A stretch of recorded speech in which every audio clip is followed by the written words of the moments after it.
दोस्तों कैसे हैं आप लोग। मैं इमरान मलिक। दोस्तों बिहार की राजनीति में एक बड़ा भूचाल आ चुका है। जी हाँ, सरकार बने हुए टाइम हो चुका है बिहार के अंदर, लेकिन बिहार की जो राजनीति है वो अभी भी स्थिर होने का नाम नहीं ले रही है। चौंकाने वाले फैसले सामने आ रहे हैं। नीतीश कुमार ने एक बहुत बड़ा फैसला ले लिया है जिससे भारतीय जनता पार्टी और उनके जो दल है वो पूरी तरीके से बैकफुट पर आ गए हैं। क्या फैसला लिया है नीतीश कुमार जी ने, सारी जानकारी मैं आपको दूंगा। अगर आप इस चैनल पर नए हैं तो चैनल को सब्सक्राइब कीजिए, बेल आइकन दबाना ना भूलिएगा। दोस्तों बिहार के मुख्यमंत्री नीतीश कुमार जी ने अचानक से तीन नए विभागों का गठन कर दिया है। जी हाँ, जिसकी भनक बिहार के उप मुख्यमंत्री और बिहार के होम मिनिस्टर सम्राट चौधरी को भी नहीं लग पाई है। और दोस्तों जब गठन किया गया तो ये गठन की जो भनक थी ना तो पूरी भारतीय जनता पार्टी को लगी, ना ही बिहार के उप मुख्यमंत्री को पता चला और पूरी पार्टी के अंदर किसी को भनक नहीं लगी। फैसला इतने गुप्त तरीके से लिया गया, तीन विभागों का जो गठन था इतने गुप्त तरीके से किया गया कि बहुत समय बीतने के बाद में भारतीय जनता पार्टी और उनके सहयोगों को पता लगा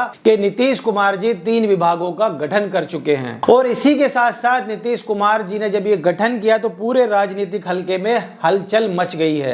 अब मैं आपको बता देता हूं कि कौन कौन से नए विभाग बना दिए गए हैं। नीतीश कुमार ने जिन विभागों का गठन किया है आखिर उनके नाम क्या हैं। दोस्तों सबसे पहले उन्होंने जो विभाग का गठन किया है वो है सामाजिक विकास विभाग, दूसरा है युवा संसाधन एवं प्रशिक्षण विभाग, तीसरा है राज्य प्रशासनिक सुधार प्रकोष्ठ। दोस्तों ये तीन विभाग हैं जो नीतीश कुमार ने इनका गठन किया है और राजनीति में एक बड़ा दांव चल दिया है। इन तीनों विभागों की जो कमान ऐसे मंत्रियों और अधिकारियों को सौंप दी गई है जो नीतीश कुमार के बेहद करीब माने जाते हैं। यानी कि संदेश साफ है कि नीतीश कुमार प्रशासनिक ढांचे पर अपनी जो पकड़ है उसको और भी मजबूत करना चाहते हैं, क्योंकि दोस्तों उनके पास महज एक ही विभाग है। वो मुख्यमंत्री भले ही हों लेकिन एक विभाग के साथ उनको संतुष्ट होना पड़ा था। अब दोस्तों यहाँ पर वरिष्ठ पत्रकारों का कहना है कि सामाजिक विकास और युवा प्रशिक्षण जैसे विभाग सरकार को सीधे जनता से जोड़ने का यहाँ पर काम करेंगे और नीतीश कुमार जी को बिहार के अंदर मजबूती मिलेगी और भारतीय जनता पार्टी के साथ वो डट कर खड़े रहेंगे। इसलिए उन्होंने इन विभागों को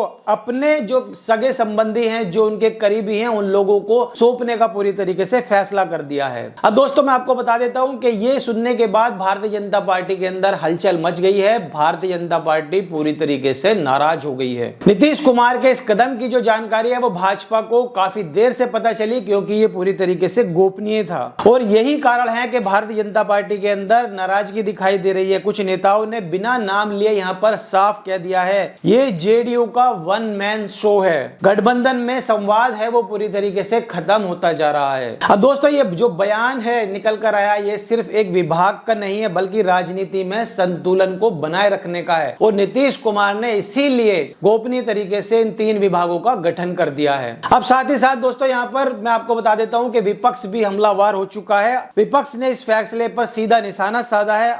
यहाँ पर आरजेडी का कहना है कि यह सत्ता बचाए रखने का खेल है। बिहार की समस्याएं अभी भी जस की तस बनी हुई हैं। नीतीश विभाग नहीं, नीतीश विकास नहीं, बिहार के अंदर विभाग विभाग खेल रहे हैं। दोस्तों यहाँ पर तेजस्वी यादव का कहना है कि नीतीश कुमार विकास की जगह विभाग बांटकर जनता में आखिर क्या संदेश देना चाह रहे हैं। उनका कहना है कि सरकार जनता का ध्यान भटकाने का यहाँ पर काम कर रही है। विभाग बनाए जा रहे हैं जबकि काम होना चाहिए यहाँ पर विकास का। विकास नहीं किया जा रहा है, विभाग नए नए बनाकर अपनी सरकार को मजबूत करने का यहाँ पर काम किया जा रहा है। अब दोस्तों दूसरी तरफ नीतीश कुमार यानी कि उनकी सरकार है, वहां का एक तर्क निकलकर सामने आता है। उनका कहना है कि बिहार की प्रशासनिक व्यवस्था को आधुनिक तेजी देने के लिए और असरदार बनाने के लिए इन विभागों का गठन किया गया है। इन तीनों विभागों को पूरी तरीके से और पूरी ताकत के साथ बिहार के अंदर लागू कर दिया गया है। नीतीश सरकार का दावा है कि जमीनी स्तर पर काम अब तेजी से किया जाएगा। अब यहाँ पर असली सवाल ये उठता है कि क्या फैसला वाकई जेडीयू भाजपा के रिश्तों में दरार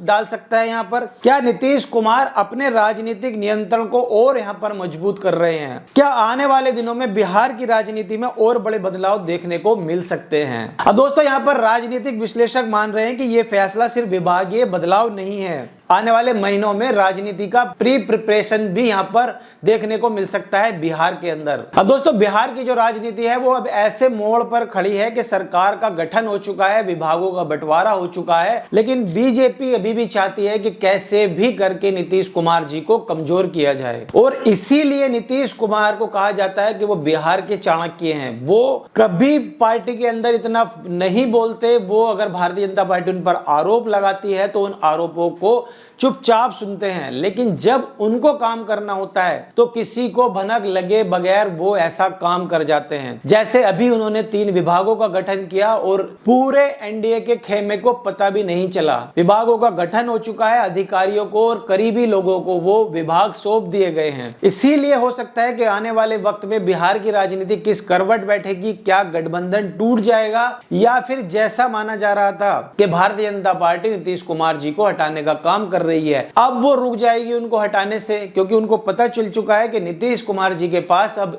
एक विभाग नहीं बल्कि 4 भी उनके पास विभाग आ चुके हैं। तो ये तो दोस्तों बिहार की राजनीति में जो ऊंट है वो किस करवट बैठने वाला है, कब नीतीश कुमार हटाए जाएंगे या फिर वो अपना कार्यकाल है पूरे 5 साल तक पूरा करेंगे। क्या गठबंधन के अंदर जो दरार पड़ती जा रही है वो ऐसे ही रहेगी या फिर ये और भी मजबूती देने का काम करेंगे विभाग। जो भी आपकी राय है आप हमें कमेंट सेक्शन में जरूर बताइए। वीडियो को दोस्तों में शेयर कीजिए, चैनल को सब्सक्राइब नहीं किया तो चैनल को सब्सक्राइब कीजिए। जय हिंद, जय भारत।